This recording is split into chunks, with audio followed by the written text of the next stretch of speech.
لا إله إلا الله لا إله إلا الله لا إله إلا الله Bismillahirrahmanirrahim. Warahmatullahi wabarakatuh. Waalaikumsalam warahmatullahi wabarakatuh. Alhamdulillahirabbil alamin. Shalatu wassalamu ala asrofil anbiya'i wal mursalin wa ala alihi wa ashabihi ajmain. Nah, pertama-tama marilah kita panjatkan rasa syukur kita terhadap kehadiran Allah Subhanahu wa taala yang mana kita masih diberi kenikmatan, nikmat sehat dan pastinya nikmat Islam dan nikmat iman.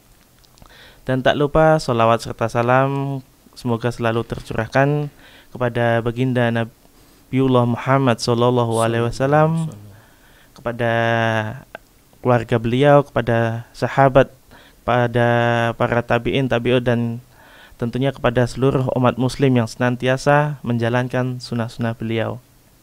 Pada kesempatan kali ini telah hadir di tengah-tengah kita Ustadz Imam Najmuddin. Beliau adalah Ketua Komite SDITA Risalah Kartasura dan beliau juga praktisi pendidikan sekaligus dai, dan untuk kegiatan sehari-hari beliau sekarang mengajar sekaligus konsultan di Ma'had Ali Darus Syahadah. Nah, untuk judul ataupun tema yang kita akan sampaikan pada kesempatan kali ini adalah tentang menjadi orang tua yang dicintai oleh anak-anaknya. Nah, dengan mengikuti kajian kali ini, kita berharap supaya kelak kita akan menjadi orang tua yang senantiasa menjadikan anak kita kedepannya lebih baik lagi dan mempunyai akhlak Islami dan pastinya selalu mendahulukan agama daripada yang lainnya. Nah, seperti itu kita langsung saja kepada beliau Ustadz Imam Najmuddin. Waktu dan tempat kita persilahkan.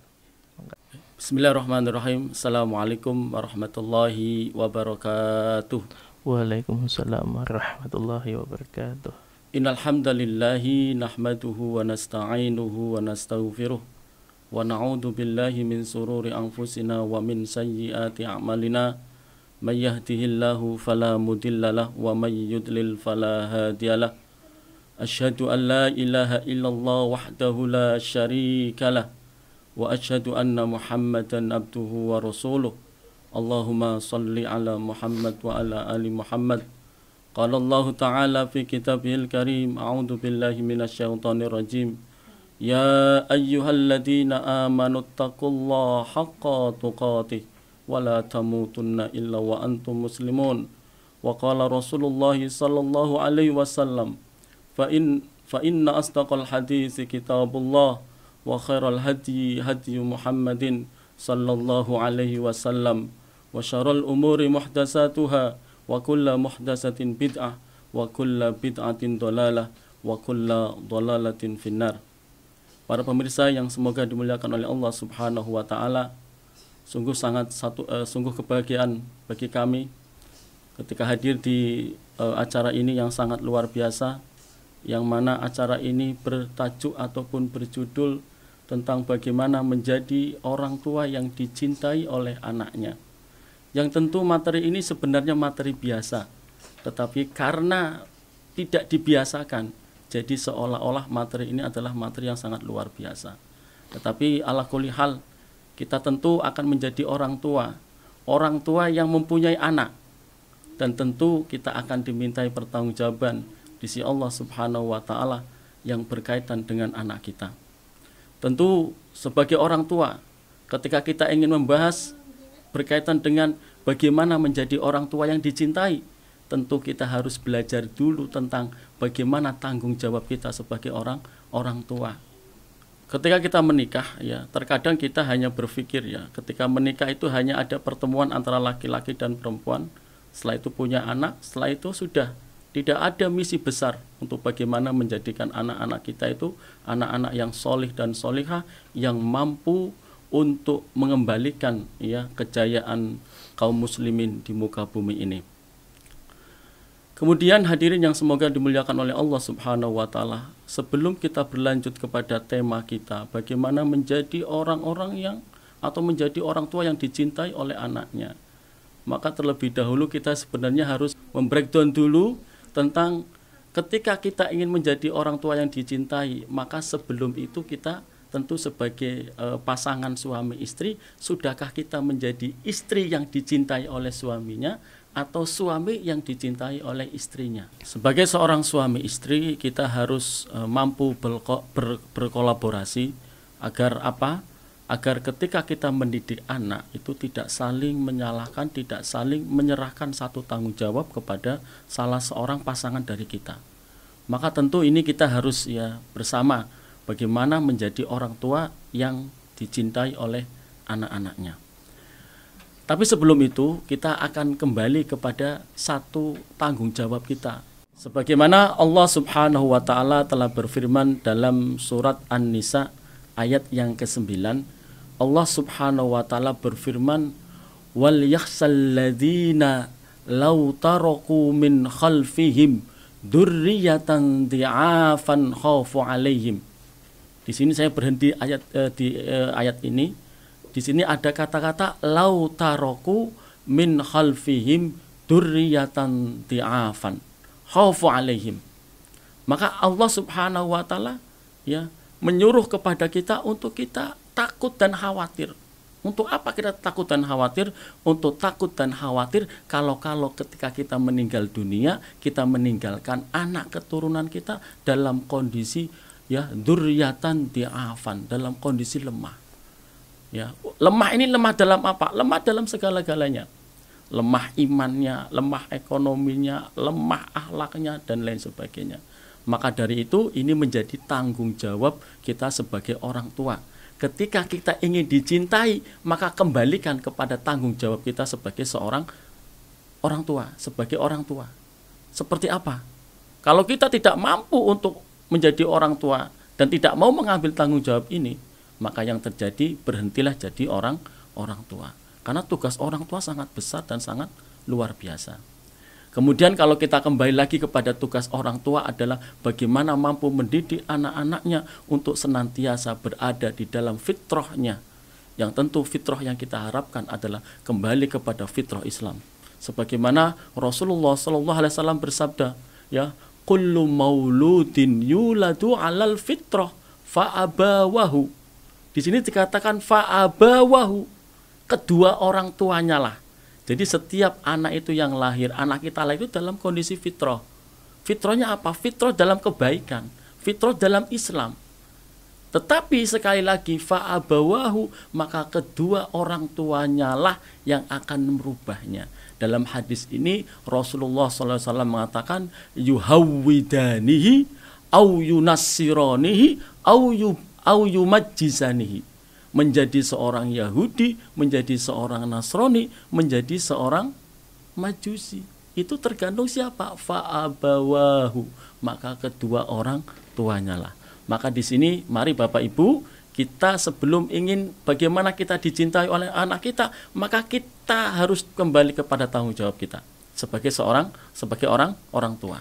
Kalau kita sudah memahami betul tanggung jawab kita sebagai orang tua, maka ya kita nanti baru sampai kepada tips cara menjadi orang tua yang dicintai oleh anak-anak kita.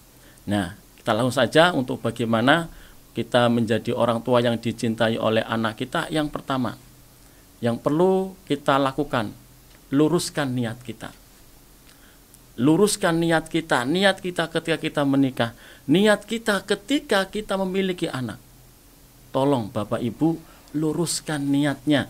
Jangan ada kepentingan-kepentingan duniawiyah yang akan kita kejar ketika kita memiliki anak.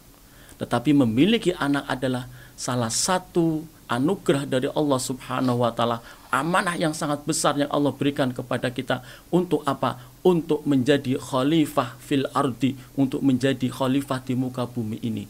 Artinya apa? Ketika kita memiliki anak, maka niatkan semuanya agar anak kita hanya untuk Allah Subhanahu wa taala, untuk dinul Islam ini. Sehingga ketika orang sudah meluruskan niatnya, maka yang terjadi adalah ketika kita lelah mengurus anak kita, ketika anak tidak sesuai dengan harapan kita, maka yang terjadi itu hanyalah ujian dari Allah Subhanahu wa Ta'ala, dan tentunya ketika itu ujian pasti ada balasan yang akan kita terima. Itu tip yang pertama, luruskan niat kita. Kalau niat kita lurus, insya Allah ya kita mudah dalam mendidik anak-anak kita, dan anak-anak kita akan cinta kepada kita. Karena keikhlasan itu Masya Allah, dalam ilmu psikologi itu ada namanya vibrasi, itu sangat menyebar. Ketika orang tua ikhlas dalam mendidik anak, maka dia akan menyebar ke sekelilingnya. Anak kita akan ya kena daripada getaran-getaran keikhlasan kita, sehingga anak itu nanti akan menjadi anak yang penurut, anak yang mudah diatur, anak yang senantiasa berada dalam ketaatan kepada Allah Subhanahu wa Ta'ala. Tentunya kita kembalikan niat kita adalah untuk menjadikan anak-anak kita dekat dengan Allah, mengenal Allah Subhanahu wa Ta'ala. Itu yang tip yang pertama. Kemudian tip yang kedua adalah berikan perhatian untuk anak-anak kita. Perhatian ini bentuknya banyak sekali. Ya, bisa kasih sayang, bisa kita berikan hak-hak anak yang harus kita penuhi. Ya, tentu perhatian ini ya banyak bentuknya, maka mari Bapak Ibu kita cari apa yang perlu kita perhatikan untuk anak-anak kita. Ya, nanti kalau lain waktu kita bahas tentang bagaimana perhatian apa yang harus kita berikan kepada anak-anak kita. Tapi yang jelas dalam kita mendidik anak-anak kita itu harus yang namanya tangki cinta itu harus terpenuhi. Tangki cinta sebagaimana Rasulullah SAW, ya Allah subhanallah, Rasulullah itu adalah seorang yang sangat luar biasa, Nabi yang betul-betul uswah hasanah kita. Kenapa? Karena Nabi itu sangat luar biasa ketika mendidik anaknya. Ketika putrinya Fatimah datang, Masya Allah, Nabi bersama dengan para sahabatnya. Kemudian tiba-tiba Fatimah datang. Apa yang dilakukan beliau? Beliau berdiri, kemudian beliau menyambut Fatimah, kemudian beliau mendudukkan di samping Rasulullah SAW. Begitu luar biasanya Rasulullah SAW terhadap kepada putrinya Fatimah. Belum sampai situ, kemudian beliau mencium putrinya. Sehingga ada sahabat yang protes, ya Rasulullah, saya itu punya 10 anak, tapi belum pernah saya menciumnya. Ini pertanda bagaimana perhatian Rasulullah kepada putrinya. Belum lagi hadis Rasulullah SAW yang menceritakan bagaimana Rasulullah main kuda-kudaan dengan ya cucunya Hasan dan Husain. Rasulullah menjadi kudanya, kemudian Hasan dan Husain naik di atas daripada punggung Rasulullah SAW. Ini tentu perhatian yang diberikan oleh Rasulullah SAW. Kalau kita hubungkan dengan kondisi real kita, kalau dalam ilmu psikologi ada namanya tangki cinta. Setiap anak memiliki tangki cinta. Tangki cinta ini harus dipenuhi ketika anak-anak usia antara 0 sampai 10 tahun harus diberikan. Kalau nggak diberikan, maka akan timbul ya ketimpangan di dalam masalah emosional anak. Maka ini perlu diperhatikan sekali bagi orang tua.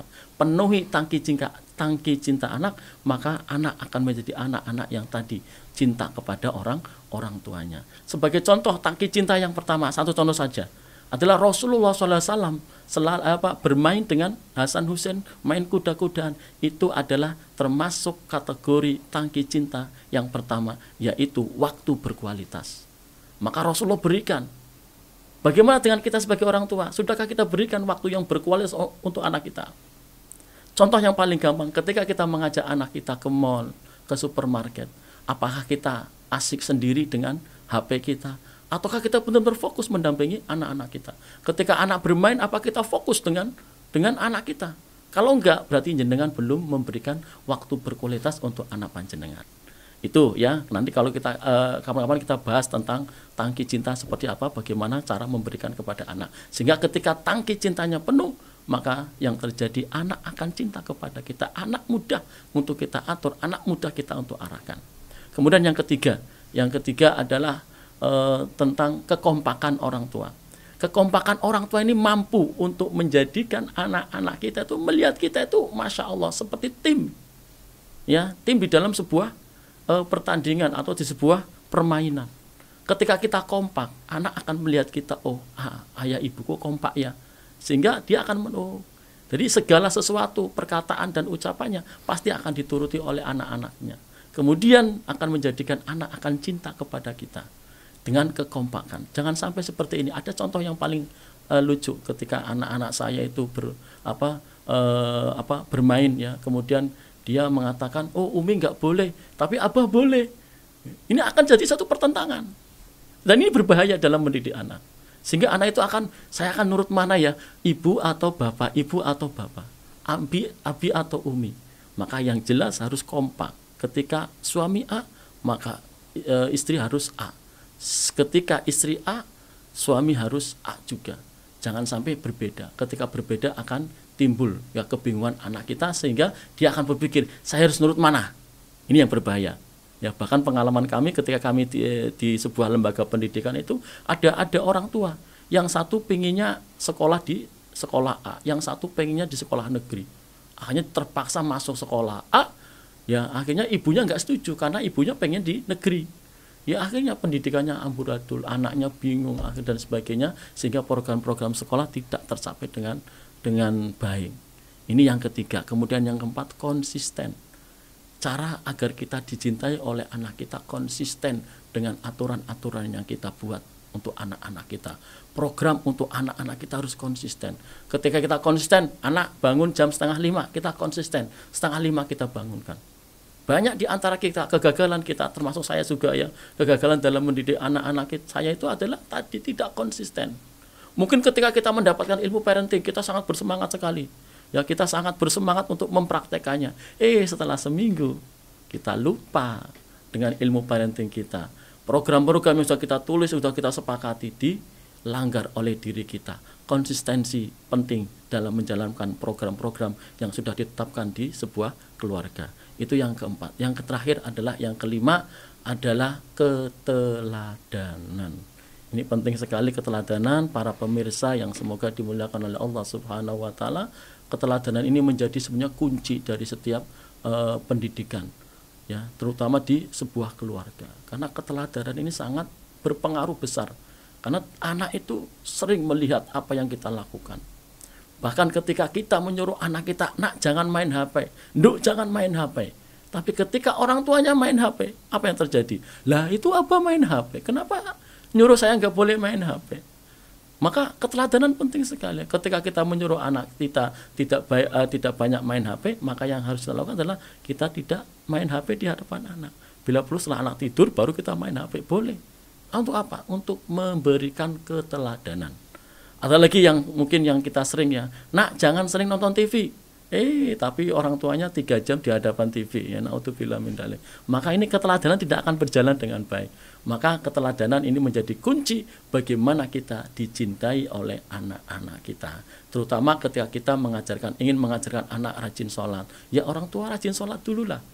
Mengajarkan tentang tilawah ya setiap hari 1 juz. Maka bagaimana kita sebagai orang tua itu memberikan keteladanan, setiap hari baca Al-Quran 1 juz. Kemudian anak melihat saya akan berpikir, oh ayahku, abahku, abiku kok senang baca Quran, aku pengen seperti abiku. Ya, sebagai penutup di sesi ini, para pemirsa yang semoga dimuliakan oleh Allah Subhanahu wa taala, bagaimana Rasulullah SAW menjadi teladan. Bagaimana Rasulullah SAW menjadi ya ayah yang dicintai oleh Fatimah. Sampai ketika Fatimah menikah, Fatimah dilamar oleh Abu Bakar. Abu Bakar ditolak. Kita tahu bahwasanya Abu Bakar itu luar biasa, sahabat yang sangat luar biasa. Tapi ditolak oleh Rasulullah SAW. Kemudian datang Umar ibnul Khattab, juga ditolak oleh Rasulullah SAW. Usut punya usut. Ternyata Fatimah itu sudah punya calon suami yang kriterianya itu harus mirip dengan Rasulullah SAW. Dan di dalam banyak riwayat, Ali termasuk adalah sahabat yang sangat mirip dengan Rasulullah SAW. Sehingga ya akhirnya Ali bin Abi Thalib menikah dengan Fatimah, karena Fatimah ya istilahnya bahasa kita itu ya sangat cinta. Sehingga di dalam berumah tangga pun ia menginginkan suami seperti ayahnya sendiri. Demikian, semoga bisa bermanfaat, dan insya Allah nanti kita lanjutkan dengan diskusi ataupun tanya jawab. Seakhiri, Assalamualaikum warahmatullahi wabarakatuh. Waalaikumsalam warahmatullahi wabarakatuh. Masya Allah, itu tadi penyampaian materi dari Ustadz Imam Najmuddin, dan insya Allah semoga ini nanti kelak bisa menjadi pelajaran buat kita agar kedepannya kita bisa menjadi orang tua yang dicintai oleh anak-anak kita. Nah, ini tadi kita bisa ambil beberapa kesimpulan. Jadi yang pertama itu kita harus luruskan niat ya.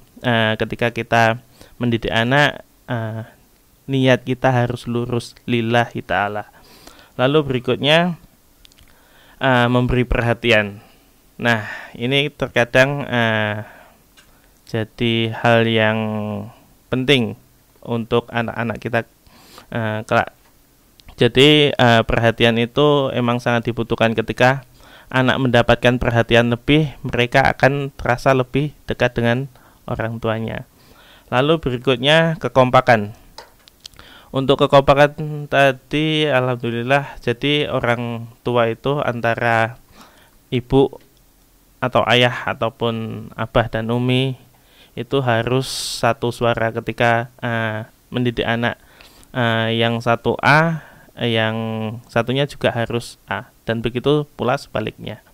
Lalu berikutnya ada konsisten ya. Nah, konsisten tadi bisa kita simpulkan bahwasanya konsisten.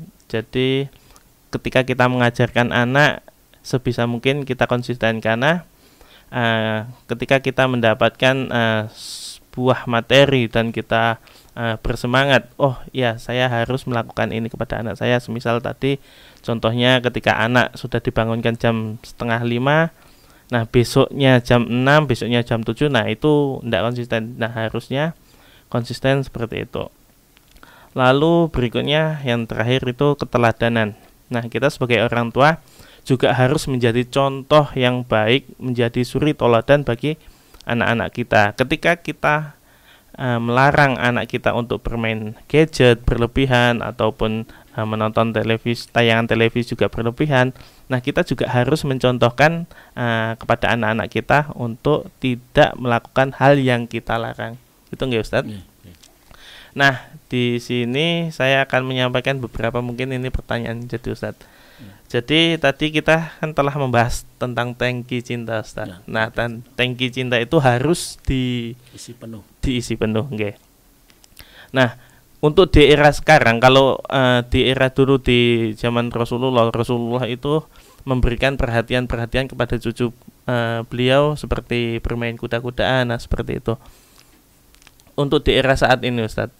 Jadi terkadang kan banyak orang tua yang istilahnya sibuk dengan pekerjaan mereka masing-masing. Nah, bagaimana mungkin kita mensiasati untuk kita tetap mengisi tangki-tangki cinta itu, Ustaz? Ya, terima kasih ya, pertanyaan yang sangat luar biasa. Dan ini kadang juga ketika saya mengisi tentang parenting juga ini ditanyakan lah, bagaimana caranya kalau orang tuanya sibuk bekerja, bahkan di luar negeri misalkan. Maka ini orang tua salah satunya harus berperan aktif. Nah, ketika berperan aktifnya orang tua ini akan berpengaruh kepada tadi ya, ketika tangkinya penuh maka anak akan stabil emosinya. Nah, terus bagaimana dengan ayahnya? Kan butuh ayah. Nah, maka ayah ketika ayah pulang, misalkan dia 1 minggu baru pulang, maka di 1 hari itulah dia harus mampu menjadikan waktunya berkualitas untuk anaknya. Artinya apa? Ketika dia pulang, maka dia fokuskan, tidak main HP, tidak main nonton TV, pokoknya dia fokus. 1 jam nggak masalah, tapi berkualitas. 5 menit nggak masalah, tapi berkualitas. Itu yang penting sebenarnya. Kualitas itu yang harus kita tekankan di sini. Karena kita mengetahui bersama lah, karena orang tua terkadang juga ayah harus nyari duit di luar kota sehingga jarang sekali ketemu dengan anaknya. Maka yang perlu dilakukan adalah tadi, jadikan 1 menit berkualitas, 5 menit berkualitas, ataupun 1 hari berkualitas. Itu penting. Masya Allah. Kalau itu berkualitas, insya Allah ya. Karena anak sebenarnya nggak butuh banyak. Yang penting tadi ya berkualitasnya itu. Kalau sekarang kan tidak, anak orang tua pulang dari luar daerah, kemudian dia capek, Akhirnya dia sudah pulang ke rumah ya tidur. Anak bangunkan, abah ayo kita ke mana? Nggak mau, apa lagi sibuk. Lagi Ya, capek gitu. lagi capek tidur ya. Nah akhirnya kan anak ya, padahal dia butuh hanya mungkin 5 menit main bareng, tertawa bareng, itu kan perlu. Yang penting adalah kualitas tadi. Sebenarnya kalau kita ya sekarang pun juga mungkin ya ibu-ibu rumah tangga yang bekerja mungkin dari jam 7 sampai jam 4 ya, jadikan waktu berkualitas. Nah, nanti ada materi-materi yang memang nanti bagaimana sih kita menciptakan waktu berkualitas kapan saja. Ya, saya bocorkan satu itu adalah ketika mau tidur ya, mau tidur. Usahakan tidur itu jangan sampai anak-anak kita itu tidak bersama dengan kita. Nah, tidur itu nanti kita bisa cerita, kita bisa mungkin membacakan buku dan lain sebagainya. Itu sebagai cara untuk kita bagaimana mendapatkan waktu yang berkualitas untuk anak-anak kita. Demikian Ustaz. Gitu nggih Ustaz. Jadi gini juga Ustaz, ini tadi kan supaya kita dicintai oleh anak dan kita juga sebagai orang tua juga harus memenuhi kebutuhan ataupun hak-hak anak seperti itu Ustaz. Nah, bagaimana untuk mengatasi, mungkin kan kita tahu ya kalau setiap anak itu punya watak atau karakter yang berbeda-beda. Nah, mungkin lingkungan, faktor lingkungan itu juga berpengaruh sekali untuk tumbuh kembang anak. Nah, untuk tipsnya sendiri Ustaz. Jadi kan kita tahu mungkin di rumah ataupun di sekolahan orang tua maupun guru sudah mengajarkan anak-anak ini sesuatu yang baik. Akan tetapi mungkin karena bermain di lingkungan yang kurang mendukung ataupun kurang baik, itu bisa terpengaruh. Nah, itu gimana Ustaz untuk anak-anak? Ya, ya. Jadi untuk yang seperti ini memang harus kita setting ya, dalam artian memang tadi ada kekompakan orang tua ya, kita hubungkan dengan materi kita, ada kekompakan antara kedua orang tua. Artinya apa? Berarti ketika anak pulang ke rumah ada aturan-aturan yang harus ditaati bersama. Contoh misalkan waktu bermain. Ya, waktu bermain itu nggak usah banyak-banyak, sehari main terus kan nggak bagus. Ini sebagai filter kita sebagai orang tua. Ada waktu bermain. Mungkin hanya 1 jam setelah pulang. Kalau kita SDIT mungkin pulang jam 4 ya. Mungkin ya 1 jam atau setengah jam lah cukup main keluar dengan anak-anak. Atau pada maghrib di masjid. Itu sebenarnya sudah cukup ya untuk bersosialisasi dengan lingkungannya. Sehingga yang terpenting adalah ada kalau bahasa kita guru itu kontrak belajar, kalau kita ya kontrak di rumah dengan anak-anak kita. Main sampai jam berapa, setelah itu ketika ada kemudian setelah itu ketika anak pulang harus ditanya. Ini orang tua yang ideal. Tadi main apa, ngomong apa, kemudian bercerita apa. Sehingga kita tahu kondisi anak kita ya. Saya sering kadang sama anak saya juga gitu, ketika main ke tetangga itu apa yang dibicarakan, sehingga kita menemukan banyak hal yang sangat luar biasa ya. Seperti anak kita, saya juga sama itu, ada hal yang luar biasa, pernah kejadian itu dia ngomong jelek ya sama anak lain, kemudian dilaporkan oleh tetangganya. Nah, akhirnya kita konangan, akhirnya kita ketahuan ya, akhirnya kita ya treatment dia, kita nasihati sehingga dia tidak mengulangi perbuatan-perbuatan itu. Sehingga lingkungan seberat apapun sebenarnya kalau masih ada dalam controlling orang tua, insya Allah nggak masalah.